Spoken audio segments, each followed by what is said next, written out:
Cholesterol తో ఇబ్బంది పడుతున్నారా? డయాబెటిస్ రివర్స్ చేసుకోవాలా? డైట్ తో పరిష్కారం. Contact functional nutrition Vinisha Reddy. విషయం ఏంటంటే అసలు ట్రైలర్ కూడా చాలా మందికి అర్థం కానట్టుంది. అంటే అసలు ఆయన ఏంటి సనాతన ధర్మం ఆయన క్యారెక్టర్ చూస్తే, కానీ ఇక్కడేమో వారు గురించి చూపిస్తున్నారు. విలన్ క్యారెక్టర్ ఏమో కొంచెం డిఫరెంట్గా ఉంది. అసలు ఏంటి కాన్సెప్ట్ డిఫరెంట్గా ఉంది అని చాలామంది డౌట్ పడుతున్నారు. సో దీని గురించి మీ మాటల్లో రివ్యూ చెప్తారా? అంటే ఆ ట్రైలర్ ఓపెనింగే ఒక డైలాగ్ ఉంది. అదేంటంటే ఏ కష్టం వచ్చినా దేవుడా అనటం ఈ దేశ ప్రజలకు అలవాటు, అలా అనకుండా చేస్తే అప్పుడు ఈ దేశాన్ని కంట్రోల్లోకి తీసుకోవడం చాలా తేలికవుతుంది అని ఒక డైలాగ్ ఉంటుంది. అంటే మనకి గజేంద్ర మోక్షం లాంటి కథలన్నీ ఉన్నాయి. అంటే మొసలి ఒక ఏనుగు కాలు అలా పట్టుకుంటుంది, పట్టుకోగానే దేవుడా అని అరుస్తుంది. అప్పుడు విష్ణుమూర్తి గారు ఇమ్మీడియట్గా సిరికింజప్పడని ఒక పద్యం ఉంటుంది భాగవతంలో. అంటే సిరికింజప్పడంటే లక్ష్మీదేవికి కూడా చెప్పకుండా ఆయన లేచి ఏమీ అలా ఉన్నవాడు ఉన్నట్టుగా లేచి వచ్చేస్తాడు. వచ్చేసేటప్పుడు ఆయుధాలు ఇవన్నీ వెనకాల పరిగెట్టుకుంటూ వస్తాయి, విష్ణు చక్రము ఇవన్నీ. ఏమిటి ఏమీ చెప్పకుండా వెళ్ళిపోతున్నాడు, ఎక్కడికి వెళ్తున్నాడు అని వస్తే ఆయన ఇక్కడికి వచ్చిన తర్వాత ఆ మొసలిని సంహరించి ఈ ఏనుగును కాపాడటం అనేది కార్యక్రమం.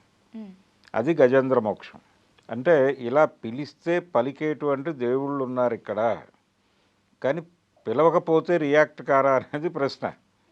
కాబట్టి ఈ ప్రజలు ఏ కష్టం వచ్చినా దేవుడా అంటారు, అలా అనకుండా ఉంటే దేవుడు రాడు. కాబట్టి ఈలోపు మనం దీన్ని కంట్రోల్లోకి తీసుకోవచ్చు అన్నటువంటి ఒక అభిప్రాయాన్ని కలిగిస్తూ ఆ ట్రైలర్ మొదలవుతుంది. మొదలైన తర్వాత ఈ దేశపు అంటే సంపదని కొల్లగొట్టడానికి, ఈ దేశాన్ని తమ కంట్రోల్లో పెట్టుకోవడానికి అనేక దేశాలు ప్రయత్నం చేస్తున్నాయి. ప్రధానంగా పాకిస్తాన్ నుంచి ఆ ప్రయత్నం జరుగుతోంది, చైనా నుంచి జరుగుతోంది. ఈ రెండింటిని కంట్రోల్ చేసేటువంటి ఒక ఆధ్యాత్మిక శక్తి కావాలి అనేది కూడా ఎస్టాబ్లిష్ చేస్తూ బాలకృష్ణ గారితో సర్జికల్ స్ట్రైక్ అనేటువంటి మాట కూడా మాట్లాడించి ఆ వెపన్ని ఆయన చేతిలో పెట్టి ఒక రోల్ ఫైర్ చేస్తాడు. ఈ ఎలిమెంట్స్ అన్నీ ఉంటాయి ఈ సినిమాలో అని చెప్తున్నాడు ఆయన. అంటే హిందూ మతం ప్రమాదంలో ఉంది అని ఏదైతే భారతీయ జనతా పార్టీ 1980 నుంచి ప్రచారం చేస్తూ వస్తుందో ఆ వాదనని తెర మీద చాలా ప్రభావవంతంగా ఎమోషనల్గా చెప్పే సినిమాగా నాకు అఖండ 2 అనేది అర్థమైంది. అయితే అఖండాలో కూడా ఈ ఎలిమెంట్స్ ఉన్నాయి, కానీ దానిలో సినిమా కథ అంతా కూడా ఆ కుటుంబానికి, ఆ విలేజ్కి, ఆ ప్రాంతానికి పరిమితమై నడుస్తుంది. వాళ్ళు కష్టాల్లో ఉన్నప్పుడు ఈ అఘోరా వచ్చి ఆదుకుంటాడు, అంతవరకే, లిమిటెడ్ ఏరియాస్. ఇప్పుడు ఈ సినిమాకి వచ్చేసరికి ఆయన కేవలం ఒక ఎలిమెంట్ కాదు, అఘోరా మీదే మెజారిటీ సినిమా నడుస్తుంది. ఈ అఘోరా భారతదేశం ఎదుర్కొంటున్నటువంటి అనేక సమస్యల్ని అడ్రస్ చేసి, ఇప్పుడు అందులో జీర్ణ దేవాలయ ఉద్ధరణ అనే ఒక కార్యక్రమంతో నడుస్తాడు ఆయన అక్కడ అఘోరా అఖండాలో.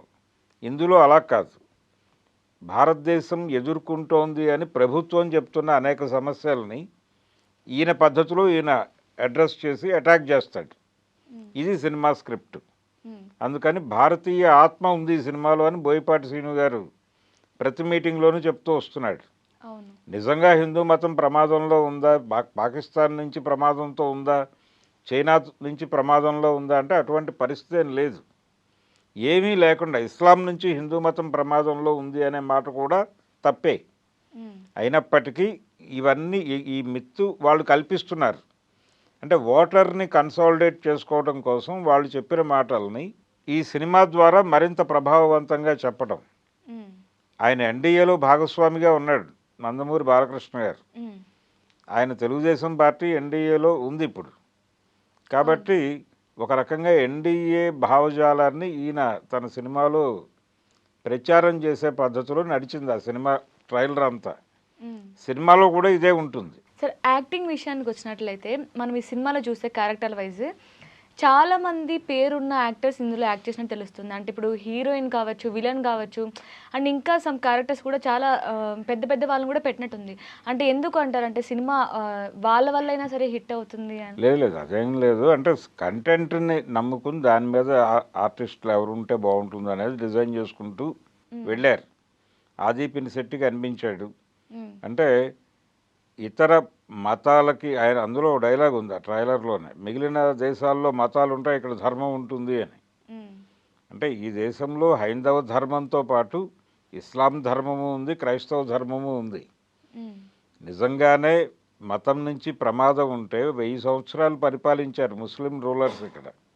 200 సంవత్సరాలు క్రైస్తవ రూలర్స్ పరిపాలించారు ఈ దేశాన్ని. ఆ టైంలో వాళ్ళు వాంటెడ్గా మత మార్పిడులు జరిపేసి ఉంటే ఒక హిందూ ఉండేవాడు కాదు ఇక్కడ. కానీ ఈ రోజుకి హిందూ మతమే మెజారిటీ మతంగా నడుస్తోంది. అంటే వాళ్ళు ఏం చేయలేదు అనేటువంటిది అర్థం. అలాంటప్పుడు ఆ మతాల నుంచి దీనికి ప్రమాదం ఉందని ఎలా ఎస్టాబ్లిష్ చేస్తారు వీళ్ళు అంటే, వాళ్ళు ఉగ్రవాదులు, వాళ్ళు చాలా ప్రమాదాలు చేస్తారు ఇలా. అంటే ఇస్లాం మతం అనేది ఉగ్రవాదానికి ఒక సింబల్గా మార్చి పడేసి మాట్లాడుతున్నారు. ఇవన్నీ బాలకృష్ణ గారు మాట్లాడతారు ఈ సినిమాలో. ఇవన్నీ ఉంటాయి. ఈ ఏరియాలో ఒక్కొక్క ప్రాంతానికి, ఇప్పుడు చైనాని రిప్రజెంట్ చేయడానికి ఒక భారీ విలను, పాకిస్తాన్ని, ఉగ్రవాదాన్ని, ఇస్లాంని రిప్రజెంట్ చేయడానికి 2-3 భారీ విలన్లు, అలాగే వీళ్ళకి తొత్తుగా ఉండి హిందూ మతంలో కోవర్ట్ ఆపరేషన్లు చేసేటువంటి క్యారెక్టర్లుగా ఆది పినిశెట్టి నటించబోతున్నాడు. కాబట్టి అతన్ని కొట్టాలి, వాళ్ళని కొట్టాలి, ఇంతమందిని కొట్టడం అనే ప్రోగ్రాంలో భాగంగా ఒక ధార్మిక ఆధ్యాత్మిక హీరోయిజం. అంటే మనకి ఇప్పటిదాకా ఎంటర్టైనింగ్ హీరోయిజము, ఎమోషనల్ హీరోయిజము ఇలాంటి కంటెంట్లు అన్నీ ఉన్నాయి. యాంటీ క్లాక్ వైజ్ హీరోయిజం అని పూరి జగన్నాథ్ గారి పద్ధతి. అంటే రొటీన్ హీరోలకి భిన్నంగా ఆయన హీరో ఉంటాడు. హీరో అనేవాడు ఎలాగైనా ఉండొచ్చు, ఇలా కూడా ఉండొచ్చు అన్నట్టుగా ఆయన క్యారెక్టర్ డిజైన్ చేస్తాడు. వీ వాంట్ బ్యాడ్ బాయ్స్ అని ఒక పాట కూడా పెట్టుకున్నాడు ఆయన సినిమాలో. కాబట్టి ఒక రకమైనటువంటి బ్యాడ్ బాయ్ ఆయన హీరో. బోయపాటి గారు ఈ సినిమాలో ఒక ఎమోషనల్ స్పిరిచువల్ హీరోని ప్రజెంట్ చేయాలి అని అనుకుంటున్నాడు. ఒక రకంగా ఇది హిందూ మతోగ్రవాదంగా కూడా చూడొచ్చు దీన్ని. ఈ క్యారెక్టర్లో ఆయన బిహేవియర్ని, ఆయన అగ్రెసివ్నెస్ని, ఇవన్నీ అలా ఒక బలమైన అంటే ప్రతి ఒక్కడు ఆ క్యారెక్టర్తో రిలేట్ అవుతారు అనేది ఆయన ఉద్దేశం.